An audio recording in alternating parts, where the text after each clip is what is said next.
Hi, and welcome to the Z3 Podcast. I am Amitai Fraiman, the founding director of the Z3 Project. This is our podcast.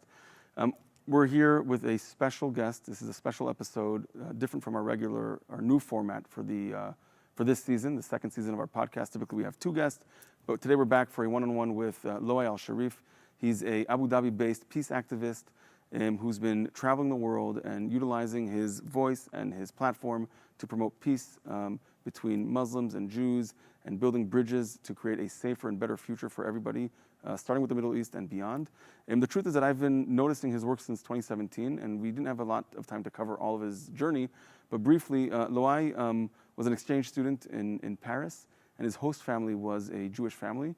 And that's where this transformation started happening for him, where he realized that a lot of what he learned growing up ended up being untrue. And he had to ask himself some serious questions. And I recommend you follow Loay's work and his story. It's quite remarkable. But in this conversation, we cover a little bit about that. We talk about what's going on now on campus, why he thinks that what's going on in Europe, and in particular in England, might be a little bit too late to change. But nonetheless, he's optimistic for a better future. So I hope you enjoy this short, brief, special episode of the Z3 Podcast. I'm Amitai Fraiman with Loay Alshareef. Please follow us on our platforms. Take a listen, and I hope you enjoy it.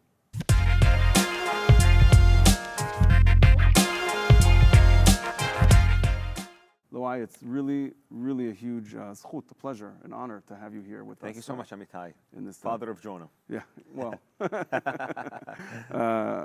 most people don't pick up on that, and it's, they ask what it's a biblical name, but we're here to talk about you, not about me. I'm not that interesting. But we're here at the Z3 Podcast. We did launch our second season recently, which we shifted the format a little bit to be a conversation with two people, but you're here, we have an event with you. It's we're not going to miss this opportunity to sit down and have this conversation with you. So the point of this really is to kind of dig deep into your work. Tell us about, what are you up to these days? What are you noticing? Because it's never a dull moment. There's a war going on.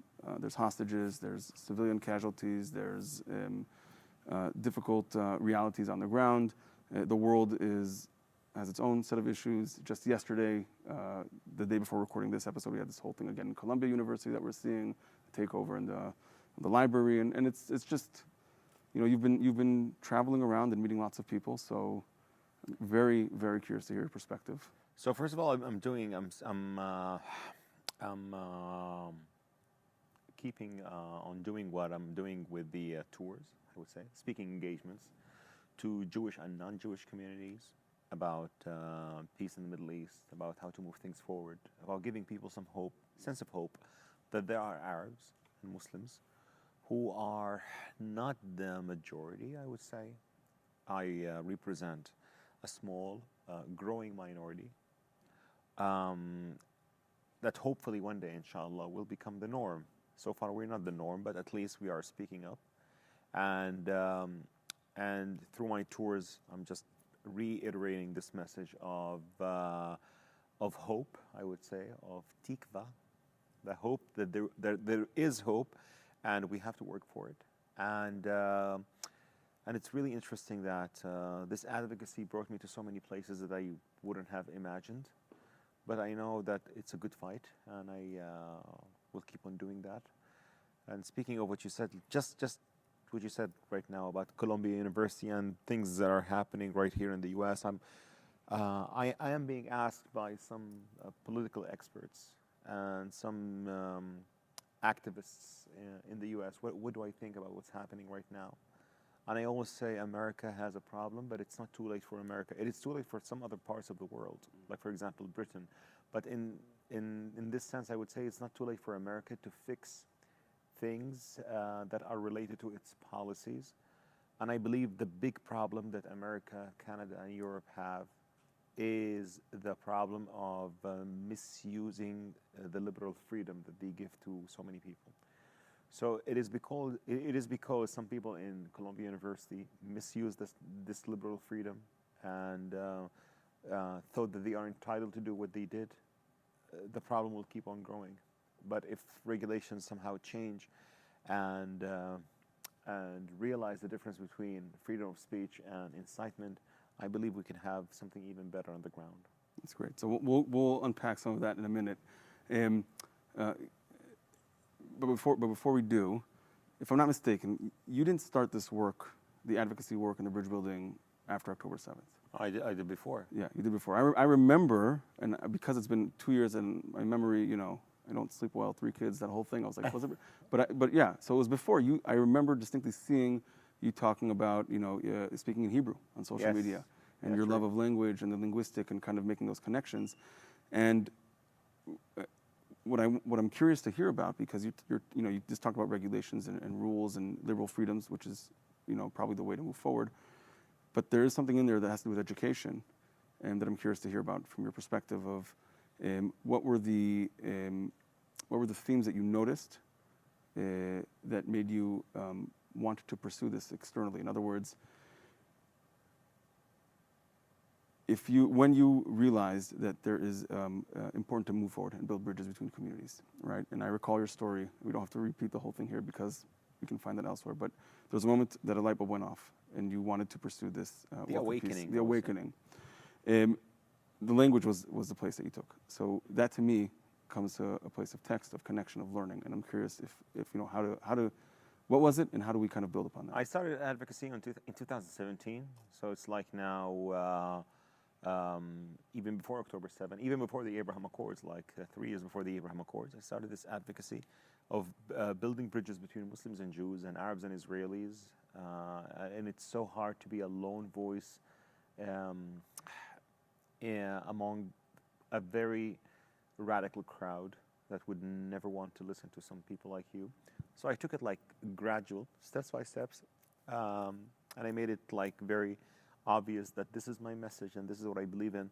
But the awakening moment really made me feel, that was in Paris, by the way, made me feel that so many things that I learned when I was a kid about Jews and about Christians and about other people who are of different faiths, that are wrong. When you see your old beliefs shatter in front of your eyes, and when you travel and get yourself exposed to the world and see something that you were not told to see, or see something that disproves what you were indoctrinated with, I believe if you are sincere and honest in being something or being someone that wants to do good to the society, I believe that would be your fuel to move forward. So I do remember that when I saw so many of my beliefs shatter, crash, it was the moment for me to say, you know what, I'm going to just keep on doing, learning more about the geopolitics, and also learn more about Jews and about Judaism and about Israel. And this what really motivated me, and it still motivates me. But this is why I don't get tired, because I always say to those who say otherwise, you know what, I've been in your shoes. I've seen what the other side looks like. I've been there. And thank you so much, not going back. So yeah, that was, it's a process of education, but I really invested so much on educating myself also, and moving forward. So, but it was worth it. So the education part played a key role. You say that you kind of were confronted with previous beliefs being shattered. That still takes courage, you know. Yeah, it takes courage and chutzpah. Yeah, it takes like chutzpah. audacity. Yeah, audacity to, because your old beliefs become depicted as a human being in front of your eyes, and you have to point finger and say, you are wrong. Not many people would have this courage. Yeah, and then construct something else instead. Exactly. Yeah. I would call it a reform, or I would call it, you construct something else, like create your own reformed version of your faith that leaves hate behind. Yeah. Leaves hate behind. Yeah. I'm thinking of starting a movement that's called Leaving Hate Behind. So because I'll tell you what, Amitai, some people think that the only solution is to leave Islam with lots of hate that is there. And I always say that this is wrong. I don't agree with that. But I would say you can keep the faith. You can still maintain the good things that the faith has, but you only have to leave one thing behind: hate. Hate, you have to expunge it, because once you expunge it, you become a true human being. And there are some interpretations of Islam that are evil, I would say, like radical Islamism, radical movements like the Muslim Brotherhood and the Hamas and other militant Islamists. But that's not the faith of 1.8 billion people. And I believe they deserve to be saved, just like I was saved.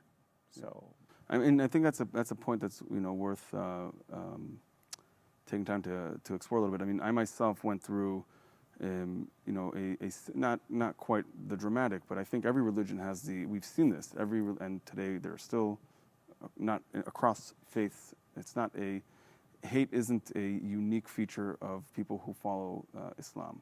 It's a potential development of human nature that can be rooted in fear and all kinds of things and religious interpretations. And we see fundamentalist Christians and Jews and others, and I so I very much identify with that understanding that it's the hate that needs to be removed, and doesn't mean you have to throw the baby with the bathwater and say I'm done with it. So but fundamental Islam is so dangerous because it brought down 2 towers in Manhattan. It brought down so many buildings around the world. It killed many innocent people around the globe, and it has some interpretations that are so evil that many Muslim scholars are not telling people the truth about how to confront these kind of beliefs. Look, you might have a Jewish radical. There are Jewish extremists, and there are Christian extremists, and there are extremists everywhere in every religion. But here is a difference.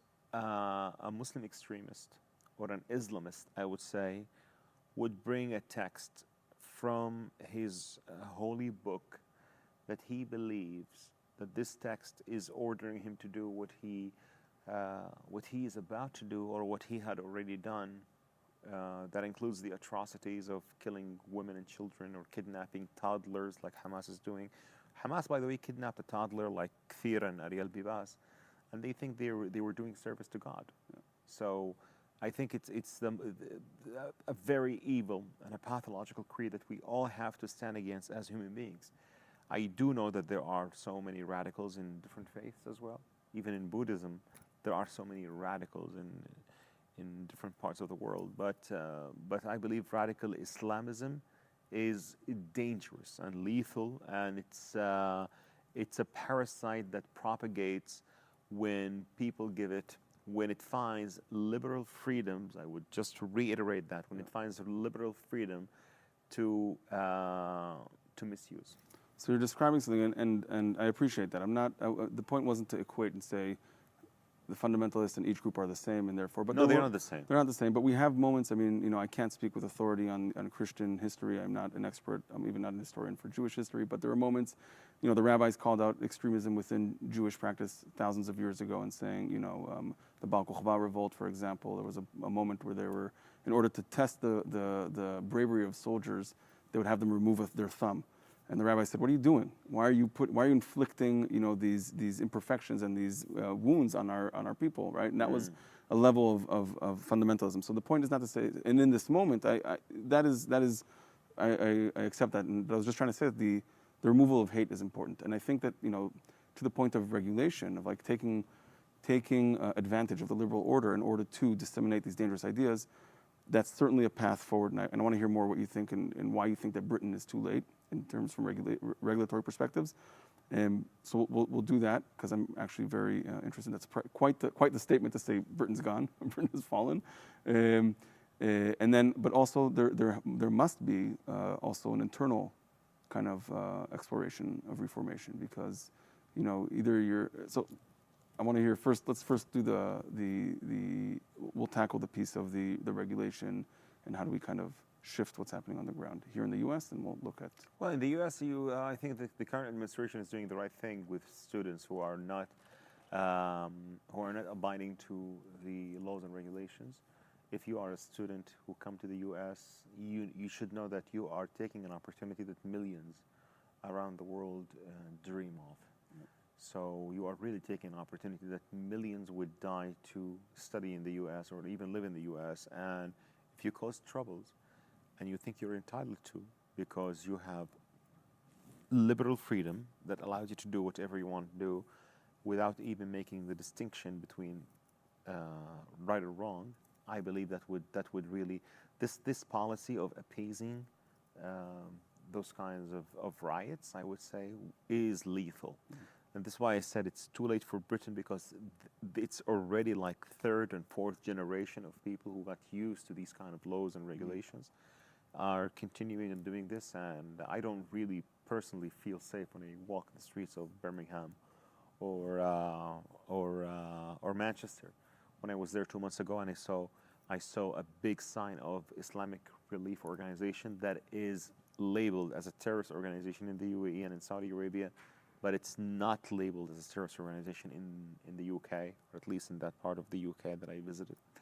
I feel like you guys don't get it, and it seems that, yeah, in my opinion, England is too late. But in the US, I think there is a chance to recover, and it starts with regulations. Regulations are, so I'm not asking the US to be authoritarian or just, a monarchy in doing things that are similar to the way that we're doing in the Middle East, but at least to learn from those who know from our experiences, because it doesn't make any sense that we kick the extremists out of our homes and out of our countries, and they seek refuge in Washington, New York, Manhattan, Vancouver, Montreal, Paris, London, Geneva.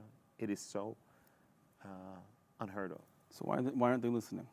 So two reasons. One is votes. They want the votes of the Muslim communities, and they think that it's so important. The second is fear. They don't want to be labeled as Islamophobes, and this is not Islamophobia. And by the way, the word Islamophobia is a word that is created by radical Islamic groups that want to be protected from criticism. There is something else. There is anti-Muslim bigotry, like people who hate Muslims for being Muslims. But it's not the same as Islamophobia. Islamophobia is a weapon used by these radical groups to protect themselves from being called out. I call them out, and I'm a Muslim, so I cannot be an Islamophobe. A Muslim cannot be an Islamophobe. But some politicians fear that, so this is why they just appease the mass, and also they need their votes. They need their votes.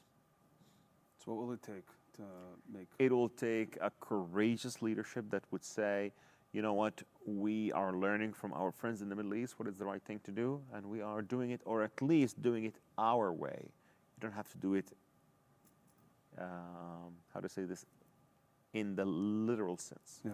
So you don't have to do copy paste for the systems. Yeah, you don't copy paste because you have different systems. But I'm just saying that you take the gist and you apply it the way you see fit in your community. Yeah. Okay. So that's super enlightening and interesting, and I think part of the debate here around how do you lock it down, and also while not undermining some of the core foundations of the liberal order, I think is where people are navigating or moving this conversation. Or in other words, how do we, people are going to say this is, you're shutting down people's freedom of speech and freedom of expression. I'm not shutting down people's freedom of speech. I'm shutting down freedom of incitement.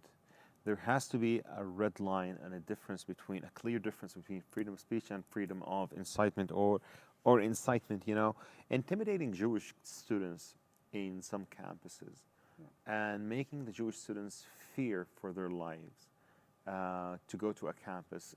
This cannot be classified as freedom of speech. So I think this is the problem that people have in the West, that they don't differentiate the difference between freedom of speech and incitement. And unfortunately, I've seen also some Jewish friends of mine who say that burning an American flag is a freedom of speech because you can buy another flag. But those who burn the American flag on U.S. campuses, they want to send a message that we are here and we will dominate you sooner or later. And we will just use your liberal freedom as a ladder to climb and change the situation or the reality. And as soon as we do so, we will throw the ladder away.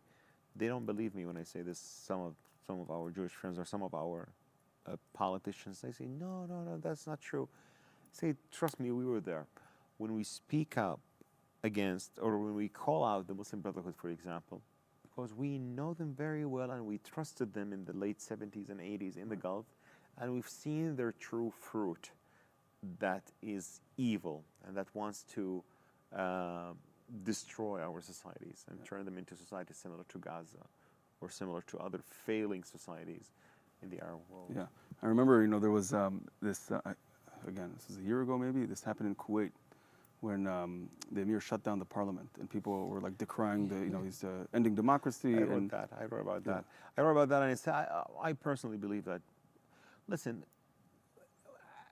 Arabs, democracy doesn't work for us. We need a leadership and a leader to follow. We are monarchists by DNA. I believe that doesn't really work. Democracy. I tell you why. Because if you apply democracy in a very religious community or society like Kuwait, for example, you would allow the fanatics to misuse that in order to being voted for, and then they would just destroy. They would use the system against itself, just like it's happening here in the U.S., by the way. But people do not understand that, and I say learn from the experiences that Egypt had, Algeria had in the past, Tunisia had, and Kuwait now had. So this is the problem, and so many things work for you that don't work for me, and so many other things work for me that don't work for you. That is fine. Yeah. We are different, but I think the general sense of building a thriving community, a prosperous and peaceful, is a goal that we all share. Yeah. And this has to be done differently from what is being done right now. Yeah, and it's interesting because it reminds me of a piece now that I saw that came out of in the Harvard Crimson by a student there, and he was saying, anti-Semitism is almost besides the point. He's saying like the reason these people shouldn't be given the space to do what they want to do is anti-Semitism is terrible, of course. You don't have to convince me, but it's actually there's incitement for violence and hatred and the promotion of what was the word he's using? I think it was like it's untruths, right? And like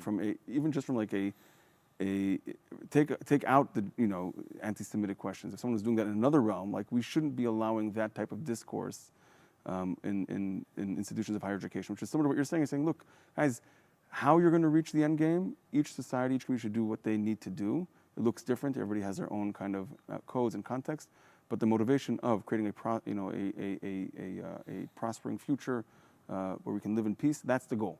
I agree. And we should be working backwards from that as opposed to saying we all need to agree about the rules of the game and then see how we end up at the same place. I agree with that. And anti-Semitism, by the way, should always be dealt as a crime, not just a matter of an opinion here and there. In the UAE, anti-Semitism is a crime, by the way, and also some unfortunately, I would say some places around the world, they don't really take it as serious as it should be.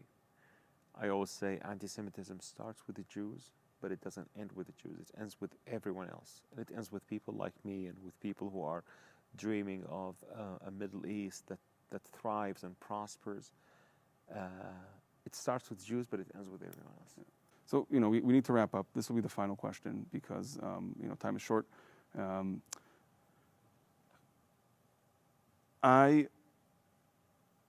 What concerns me, because your message is so important and so critical for people to hear, and I know it's well received in a lot of groups, but how is it being received maybe perhaps in the groups that need to hear it the most? And how can we support to make that happen? So that's a very good question. I do remember in the UK, I spoke to a Muslim community in Manchester, and it was very well received. The students, I spoke to Muslim students, they really challenged me with some of the questions, but at least they invited me to pray with them, which was great. But some people don't want to listen. I do remember that I was invited to a congregation in Michigan, and it was canceled 4 days before it happened. Yes, so it's challenging, but you know what? We have a saying in Arabic that says, keep on hitting it until it happens, or keep on knocking the door until it opens. I believe my community needs to hear this the most, but they are very driven emotionally with what's happening right now, especially the war, and I hope the war ends, and it can end today if Hamas releases the hostages and lay down its arms. And but they are very emotionally driven with this, so they can't really, or they don't want to listen. But I agree with you. We really need to knock more doors. And the thing is, when Jewish organizations give us the space and the podium to speak up, we encourage other peace activists to speak up, and then we form an alliance that will one day hit the ground hard in the areas that this voice has to be heard, which is our communities, and also non-Jewish communities in general, Christian communities and other communities as well. But Muslim and Arab communities are the most important. All right. Thank you so much, Loay, for joining us. Thank you so much, Amitai. This is great, a real treat. I really had the honor. I look forward to following your work and bringing peace to the Middle East. It's incredibly important. As a past and future resident of the region, I look forward to that day. Thank you so All right, much. my friend. Thank you.